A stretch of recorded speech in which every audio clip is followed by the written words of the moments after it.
ಎಲ್ಲ ಕುತೂಹಲಕಾರಿ ಕೇಳುಗರಿಗೆ ನಮಸ್ಕಾರ. ಹಲವಾರು ದಿನಗಳಿಂದ ಒಂದು ವಿಷಯ ಟ್ರೆಂಡಿಂಗಲ್ಲಿದೆ. ನೀವೇನಂತ ಯೋಚನೆ ಮಾಡ್ತಾ ಇರ್ಬೋದು. ಅದೇ AI, ಆರ್ಟಿಫಿಷಿಯಲ್ ಇಂಟೆಲಿಜೆನ್ಸ್. ಒಂದಲ್ಲ ಒಂದು ರೀತಿಯಲ್ಲಿ ಇದರ ಬಗ್ಗೆ ಪ್ರತಿದಿನ ಪ್ರತಿಯೊಂದು ಕ್ಷಣ ನಾವು ಕೇಳ್ತಾ ಇರ್ತೀವಿ, ನೋಡ್ತಾ ಇರ್ತೀವಿ. ನಮಗೆ ಗೊತ್ತು ಅಥವಾ ಗೊತ್ತಿಲ್ಲದಲೇನೋ ಇದರ ನೆರಳು ನಮ್ಮ ಮೇಲೆ ಬೀಳ್ತಾನೇ ಇದೆ. ಹಾಗೇ ಒಂದು ಕ್ಷಣ ನೀವು ಕಣ್ಮುಚ್ಚಿ ಯೋಚಿಸಿ. ಇನ್ನು ಕೆಲವೇ ದಿನಗಳಲ್ಲಿ ಅಥವಾ ಕೆಲವೇ ವರ್ಷಗಳಲ್ಲಿ ನಾವು ನಡೆದಾಡೋ ರೋಡ್ಗಳಲ್ಲಿ, ಆಫೀಸ್ಗಳಲ್ಲಿ, ದೊಡ್ಡ ದೊಡ್ಡ ಗೋಡಾನ್ಗಳಲ್ಲಿ, ದೊಡ್ಡ ದೊಡ್ಡ ಕಾರ್ಖಾನೆಗಳಲ್ಲಿ ಮನುಷ್ಯರ ಜೊತೆ ಕೆಲಸ ಮಾಡೋದಕ್ಕೆ AI ರೋಬೋಟ್ಗಳು ನಾವು ನೋಡ್ತೀವಿ. ಇದು ಕೇವಲ ಕಾಲ್ಪನಿಕ ಮಾತಲ್ಲ. ಇದು ಇವಾಗ ನಡೀತಿರೋ ವಾಸ್ತವ. ನೀವು ಅಂದ್ಕೊಳ್ತೀರಾ ಅವು ಯಂತ್ರಗಳಲ್ವಾ ಅಂತ. ಖಂಡಿತ. ಆದರೆ ಆ ಯಂತ್ರಗಳು ಮಾತಾಡ್ತವೆ, ಆ ಯಂತ್ರಗಳು ಯೋಚನೆ ಮಾಡ್ತವೆ, ಕೆಲವೇ ಕ್ಷಣಗಳಲ್ಲಿ ನಿರ್ಧಾರಗಳನ್ನ ತಗೊಳ್ತವೆ.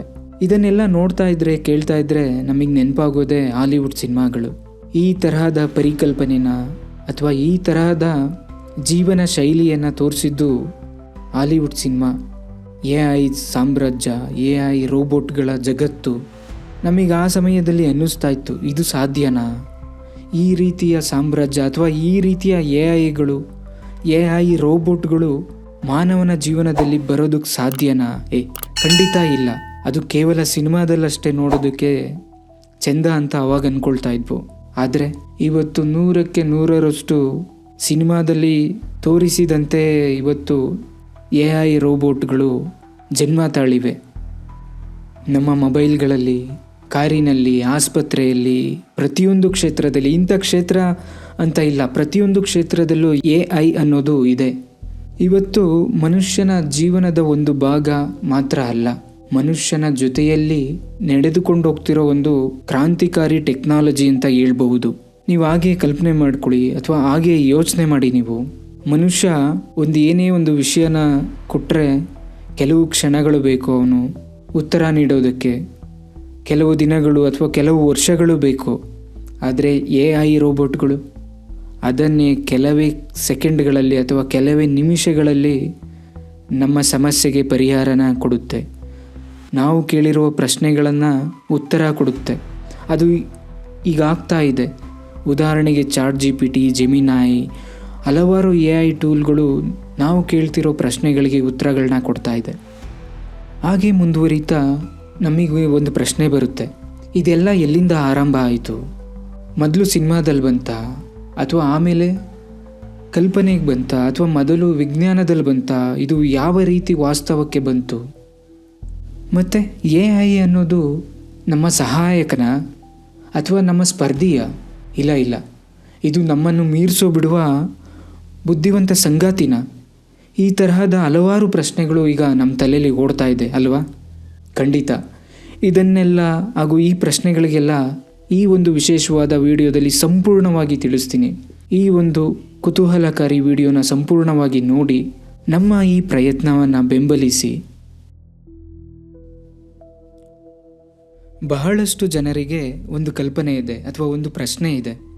AI ರೋಬೋಟ್ಗಳು ಅಥವಾ ಈ AI ಅನ್ನೋ ಒಂದು ಜಗತ್ತು ಏನಿದೆ, ಅದು ಸಿನಿಮಾದಿಂದ ಪ್ರೇರಿತವಾಗಿ ವಿಜ್ಞಾನಿಗಳು ಕಾರ್ಯರೂಪಕ್ಕೆ ತಂದಿದ್ದಾರೆ ಅನ್ನೋದು ಒಂದು ಪ್ರಶ್ನೆ ಇದೆ, ಅಥವಾ ಆ ತರಹದ ಕಲ್ಪನೆ ಇದೆ ಅಂತ ಹೇಳ್ಬೋದು. ಆದರೆ ನಿಜವಾದ ಕ್ರಮ ಅದಲ್ಲ. ಮೊದಲು ಬಂದಿದ್ದು ಮಾನವನ ಕಲ್ಪನೆ, ನಂತರ ಕತೆ, ಸಾಹಿತ್ಯ, ಸಿನಿಮಾ, ನಂತರ ವಿಜ್ಞಾನ ಪ್ರಯತ್ನ, ಇಂದು ವಾಸ್ತವ ತಂತ್ರಜ್ಞಾನ. ಇದು ನಿಜವಾದ ಕ್ರಮ ಅಂತ ಹೇಳ್ಬಹುದು.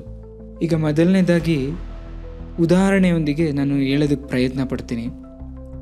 ಮೊದಲು ಸಿನಿಮಾ ರೂಪದಲ್ಲಿ ಬರಲಿಲ್ಲ, ಮೊದಲು ಮಾನವನ ಕಲ್ಪನೆಯಲ್ಲಿ ಬಂತು.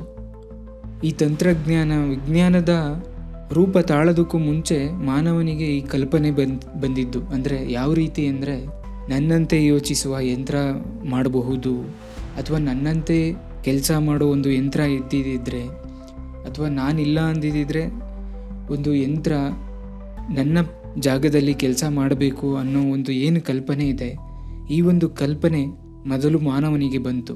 ಅದಾದ ನಂತರ ಇದಕ್ಕೆ ಪುಷ್ಟಿ ಕೊಡುವಂತೆ ಸುಮಾರು ಸಾವಿರಾರು ವರ್ಷಗಳ ಹಿಂದೆ ಗ್ರೀಕ್ ತತ್ವಜ್ಞಾನಿಗಳ ಹಾಗೂ ಪುರಾತನ ಭಾರತೀಯ ಗ್ರಂಥಗಳಲ್ಲಿ, ಚೈನಾದ ತತ್ವಶಾಸ್ತ್ರಗಳಲ್ಲಿ ಈ ರೀತಿಯ ಹಲವಾರು ಉಲ್ಲೇಖನಗಳು ನಾವು ನೋಡ್ತಾ ಹೋಗ್ಬೋದು.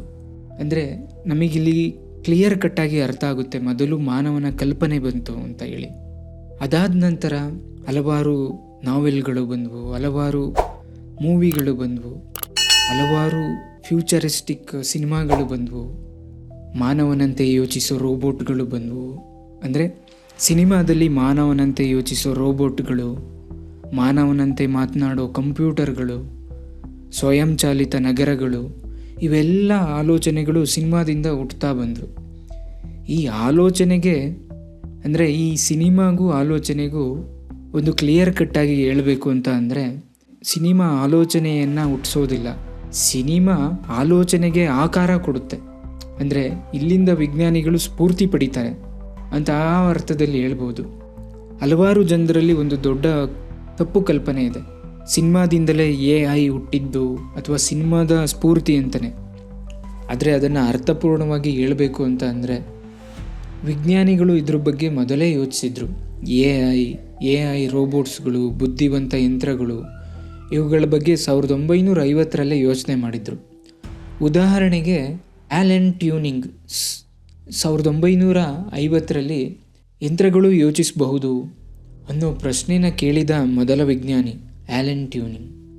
ಅಂದರೆ AI ಯೋಚನೆ ಸಿನಿಮಾಗಿನ್ನ ಮೊದಲೇ ಬಂತು ಅಂತ ನಮಗೆ ಸ್ಪಷ್ಟವಾಗಿ ಇಲ್ಲಿ ಅರ್ಥ ಆಗುತ್ತೆ. ಹಾಗಿದ್ರೆ ಸಿನಿಮಾ AI ತಂತ್ರಜ್ಞಾನದ ಮೇಲೆ ಯಾವ ರೀತಿ ಪ್ರಭಾವ ಬೀರ್ತು ಅಂತ ನೋಡ್ತಾ ಹೋದರೆ, ಸಿನಿಮಾದಲ್ಲಿ ಹೊಸದಾಗಿ ಏನೂ ಅವರು ಕಂಡಿಡ್ದಿಲ್ಲ, ಆದರೆ ವಿಜ್ಞಾನಿಗಳ ಕಲ್ಪನೆಗೆ ಒಂದು ರೂಪ ಕೊಡ್ತು, ಜನರ ಮುಂದೆ ಅದನ್ನು ಜೀವಂತವಾಗಿ ತೋರಿಸಿದ್ರು. ಕಾಲ್ಪನಿಕ ಸಿನಿಮಾಗಳ ಮೂಲಕ AI ಹಾಗೂ AI ಜಗತ್ತನ್ನು ಜೀವಂತವಾಗಿ ತೋರಿಸೋದ್ರಿಂದ ವಿಜ್ಞಾನಿಗಳು ಸಹ ಇದನ್ನು ಮಾಡಲೇಬೇಕು ಅನ್ನೋ ಹಠ ಹುಟ್ಟಿತು ಅಥವಾ ಹಠ ಹುಟ್ಟಿಸ್ತು ಅಂತ ನಾವು ಹೇಳಬಹುದು. ಇದಕ್ಕೆ ಉದಾಹರಣೆಯಾಗಿ ಹೇಳಬೇಕು ಅಂತ ಅಂದರೆ ಐರನ್ ಮ್ಯಾನ್ ಸಿನಿಮಾನ ನಾವು ಎಲ್ಲರೂ ನೋಡಿದ್ದೀವಿ. ಅದರಲ್ಲಿ ಜಾರ್ವಿಸ್ ಅನ್ನೋ ಒಂದು AI ಟೂಲ್ ಇದೆ, ವಾಯ್ಸ್ AI ರಿಸರ್ಚ್ ಅಂತ ನಾವು ಕರಿಬಹುದು.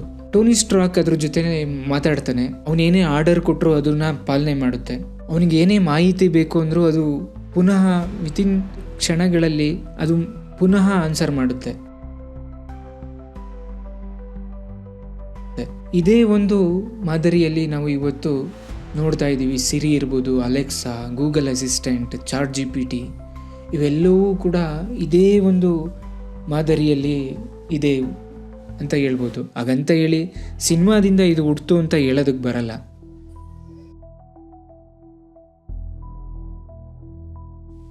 ನಾವೆಲ್ಲ ಸಿನಿಮಾದಲ್ಲಿ ರೋಬೋಟ್ಗಳು ಮನುಷ್ಯನಂತೆ ಮಾತನಾಡೋದು, ಮನುಷ್ಯನಂತೆ ನಡೆಯೋದು, ಮನುಷ್ಯನಂತೆ ಕೆಲಸ ಮಾಡೋದು, ಯೋಚನೆ ಮಾಡೋದು, ಇವನ್ನೆಲ್ಲ ಈಗಾಗಲೇ ನೋಡಿದ್ದೀವಿ. ಆದರೆ ವಾಸ್ತವವಾಗಿ ನಿಜವಾದ ಆವಿಷ್ಕಾರದ ಮೂಲಕ AI ಜಗತ್ತನ್ನು ಸೃಷ್ಟಿಸೋದಕ್ಕೆ ಹೊರಟಿದ್ದಾರೆ. ಟೆಸ್ಲಾ, ಆಪ್ಟಿಮಸ್ ರೋಬೋಟ್ಗಳು, ನಿಯೋ ರೋಬೋಟ್ಗಳು, ಹಲವಾರು ರೋಬೋಟ್ಗಳು ದೊಡ್ಡ ದೊಡ್ಡ ಕಂಪನಿಗಳು ಈಗಾಗಲೇ ಲಾಂಚ್ ಮಾಡಿದ್ದಾವೆ. ಚೈನಾದಲ್ಲಿ AI ರೋಬೋಟ್ಗಳ ಒಂದು ಕ್ರಾಂತಿನೇ ನಡೀತಾ ಇದೆ ಅಂತ ಹೇಳ್ಬೋದು. ಯಾಕಪ್ಪ ಅಂತ ಅಂದರೆ AI ರೋಬೋಟ್ಗಳು ಡ್ಯಾನ್ಸ್ ಮಾಡ್ತವೆ, AI ರೋಬೋಟ್ಗಳು ಅಡುಗೆ ಮಾಡ್ತವೆ. ಅಷ್ಟೇ ಅಲ್ಲ, ಇನ್ನೂ ಮುಂದುವರೆದು ಇತ್ತೀಚೆಗೆ ಒಂದು ಐತಿಹಾಸಿಕ ಘಟನೆ ನಡೆಯಿತು. ಆ ಘಟನೆ ಏನಪ್ಪ ಅಂತ ಅಂದರೆ, ರೋಮ್ನಿಂದಲೇ ಬೀಜಿಂಗ್ನಲ್ಲಿರೋ ಒಬ್ಬ ಪೇಷಂಟ್ಗೆ ರೋಮ್ನಿಂದಲೇ ಶಸ್ತ್ರಚಿಕಿತ್ಸೆ ಮಾಡ್ತಾರೆ. ಇದು ಪ್ರಪಂಚದ ಮೊದಲ ಖಂಡಾಂತರ ಶಸ್ತ್ರಚಿಕಿತ್ಸೆ ಹಾಗೂ ಈ ಶಸ್ತ್ರಚಿಕಿತ್ಸೆ ಯಶಸ್ವಿ ಕೂಡ ಆಗಿದೆ. ನಾವು ಇದನ್ನೆಲ್ಲ ನೋಡ್ತಾ ಹೋದರೆ AI ನಿಜವಾಗ್ಲೂ ಮಾನವನ ಉಪಯೋಗಕ್ಕೆ, ಮಾನವನ ಕಷ್ಟಕ್ಕೆ ಬಂದಿರೋದು ಅಂತ ಅನಿಸುತ್ತೆ. ಆದರೆ AIನ ಮತ್ತೊಂದು ಮುಖ ಇದೆ. ರೋಬೋಟ್ಸ್ ತಂತ್ರಜ್ಞಾನ ಮೊದಲೇ ಇತ್ತು, ಆದರೆ ಅದಕ್ಕೆ ಸಿನಿಮಾ ಮಾನವನ ರೂಪದ ಕನಸನ್ನು ಕಟ್ಕೊಡ್ತು.